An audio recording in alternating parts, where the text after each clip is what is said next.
Okay, so heading back to the unit circle, we are now going to look at the graph of cosine, and cosine is the general form is just y equals cosine theta. So again, we're not using an x, and I'm just realizing I made my table. I put x over here. I'm going to erase that. That should be a theta. So we're inputting a theta, and then we're getting an output when we take the cosine of theta. So we have to keep in mind, what does cosine represent? Well, cosine is going to represent the x-coordinate as you look at your xy pairs on the unit circle. So we're going to input a theta value, and then our output is going to be the x-coordinate at that position on the unit circle. And then we're going to graph it on this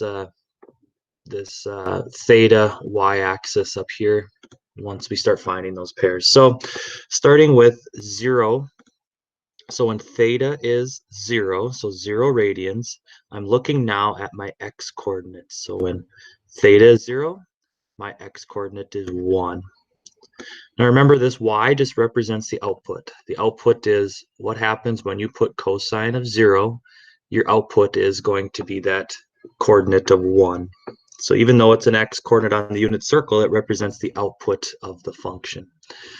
Now we head up to where theta is pi over 2. And when theta is pi over 2, our x-coordinate is 0. So there's my input of pi over 2. My output is going to be 0. Heading to pi, when theta is pi, my x-coordinate is -1. When theta is 3 pi over 2, my x-coordinate is 0.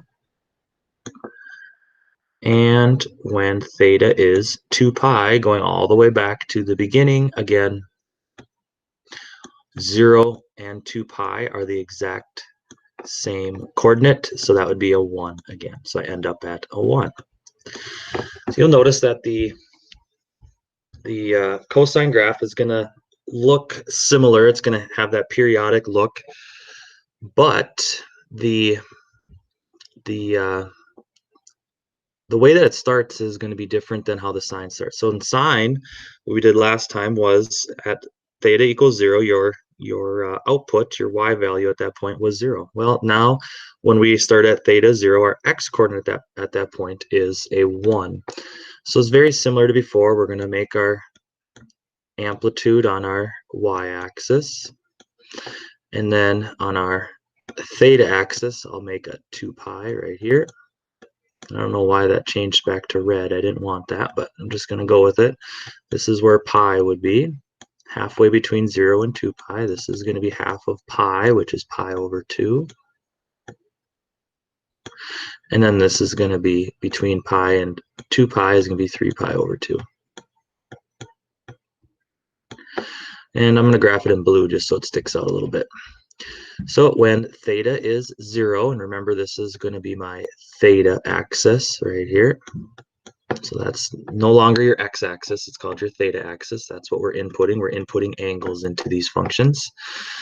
So when theta is 0, your x-coordinate at that position on the unit circle is 1. So I'm going to put a point at 1. When theta is pi over 2, my x-coordinate was 0 at that point. So there's my xy pair there. When theta is pi, that brings me to -1. So that point right there is what we're talking about over here. When theta is 3 pi over 2, that's 0. When theta is 2 pi, that's all the way around the circle. We're back to where your x-coordinate is 1. Then do your best to just sketch your curve. Let it come down, come back up, and then start to create that second cycle eventually. But there would be one cycle of your cosine function. If you needed to graph 2 cycles, you would extend your graph out to 4 pi and continue to create those. But there's the basic shape of the cosine function. And cosine is basically the same as sine. It's just shifted over a little bit. And we'll start to see that when we look at 13.7. We start looking at how the graphs shift around. All right, so there's the background of the cosine function. We'll use those 5 main points as we graph today.